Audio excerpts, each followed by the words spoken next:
नारायण नारायण नारायण नारायण। देखो भाई, एक कहानी के माध्यम से बहुत ही अच्छा प्रसंग है, बहुत ही मार्मिक कहानी है। कृपया ध्यानपूर्वक सुने। कहानी का शीर्षक है माँ क्या चाहती है। दोस्तों, ये एक दंपति की कहानी है। एक दंपति दिवाली की खरीदारी करने को हड़बड़ी में थे। पति ने पत्नी से जल्दी करने को कहा और कमरे से बाहर निकल गया। तभी बाहर लॉन में बैठी माँ पर उसकी नज़र पड़ी। कुछ सोचते हुए पति वापस कमरे में आ गया। बोलता है, शालू, तुमने माँ से भी पूछा कि उनको दिवाली पर क्या चाहिए? शालिनी बोली, नहीं पूछा। अब उनको इस उम्र में क्या चाहिए होगा? 2 वक्त की रोटी और 2 जोड़ी कपड़े। इसमें पूछने वाली क्या बात है? यह बात नहीं है शालू। माँ पहली बार दिवाली पर हमारे घर में रुकी हुई है, वरना तो हर बार गांव में ही रहती है, तो औपचारिकता के लिए ही पूछ लेती। अरे, इतना ही माँ पर प्यार उमड़ रहा है तो खुद क्यों नहीं पूछ लेते? झल्ला कर चीखी थी शालू और कंधे पर हैंडबैग लटकाते हुए तेजी से बाहर निकल गई। तभी सूरज माँ के पास जाकर बोला, माँ, हम लोग दिवाली खरीदारी के लिए बाजार जा रहे हैं, आपको कुछ चाहिए तो? माँ बीच में ही बोल पड़ी, मुझे कुछ नहीं चाहिए बेटा। सोच लो माँ, अगर कुछ चाहिए तो बता दीजिए। सूरज के बहुत जोर देने पर माँ बोली, ठीक है, तुम रुको, मैं लिख कर देती हूँ।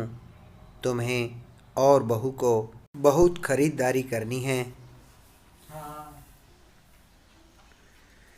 कहीं भूल न जाओ। कहकर सूरज की माँ अपने कमरे में चली गई। कुछ देर बाद बाहर आई और लिस्ट सूरज को थमा दी। सूरज ड्राइविंग सीट पर बैठते हुए बोला, देखा सालू, माँ को भी कुछ चाहिए था पर बोल नहीं रही थी। मेरे जिद करने पर लिस्ट बना कर दी है। इंसान जब तक जिंदा रहता है, रोटी और कपड़े के अलावा भी उसे बहुत कुछ चाहिए होता है। अच्छा बाबा, ठीक है, पर पहले मैं अपनी ज़रूरत का सारा सामान लूँगी, बाद में आप अपनी माँ की लिस्ट देखते रहना।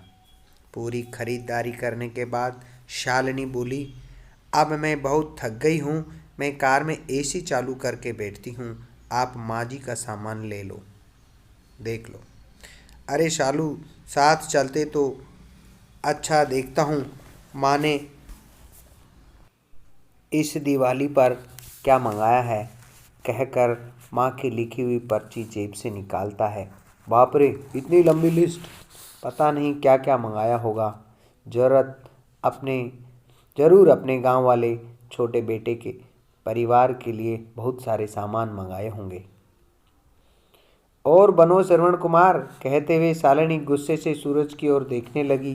पर यह क्या? सूरज की आंख में आंसू और लिस्ट पकड़े हुए हाथ सूखे पत्ते की तरह हिल रहे थे। पूरा शरीर कांप रहा था। शालिनी बहुत घबरा गई। क्या हुआ? ऐसा क्या मांग लिया है तुम्हारी माँ ने? कहकर सूरज के हाथ से पर पर्ची झपट ली। हैरान थी शालिनी भी कि इतनी बड़ी पर्ची में बस चंद शब्द ही लिखे थे। पर्ची में लिखा था, बेटा सूरज, मुझे दिवाली पर तो क्या किसी भी अवसर पर कुछ नहीं चाहिए, फिर भी तुम जिद कर रहे हो तो, और तुम्हारे शहर की किसी दुकान में अगर मिल जाए तो फुर्सत के कुछ पल मेरे लिए लेते आना। ढलती सांझ ढलती सांझ हुई। अब मैं सूरज, मुझे गहराते अंधियारों से डर लगने लगा है, बहुत डर लगता है। पल पल अपनी तरफ बढ़ रही मौत को देखकर जानती हूँ कि टाला नहीं जा सकता, शाश्वत सत्य है, पर अकेलेपन से बहुत घबराहट होती है। सूरज, तो जब तक तुम्हारे घर पर हूँ, कुछ पल बैठकर मेरे पास कुछ देर के लिए ही सही बांट लिया कर मेरे बुढ़ापे का अकेलापन। बिना दीप जलाए ही रोशन हो जाएगी मेरे जीवन की सांझ। कितने साल हो गए हैं बेटा तुम्हें स्पर्श नहीं किया, एक बार फिर से आ मेरी गोद में सर रख और मैं ममता भरी हथेली से सहलाऊं तेरे सर को। एक बार फिर से इतराए मेरा हृदय मेरे अपनों को करीब, बहुत करीब पाकर, और मुस्कुराकर मिलूं मौत के गले। क्या पता अगली दिवाली तक रहूं ना रहूं। पर्ची की आखिरी लाइन पढ़ते पढ़ते शालिनी फपक फकपक कर रो पड़ी। ऐसी ही होती है माँ। हम लोग अपने घर के उन विशाल हृदयों वाले लोगों जिनको हम बूढ़े और बुढ़िया की श्रेणी में रखते हैं, वे हमारे जीवन के कल्पतरु हैं। उनका यथोचित सम्मान, आदर और देखभाल करें।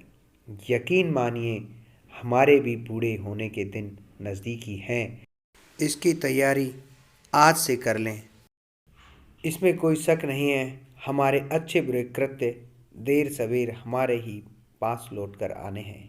अच्छा भाइयों, तो इसी के साथ राम राम।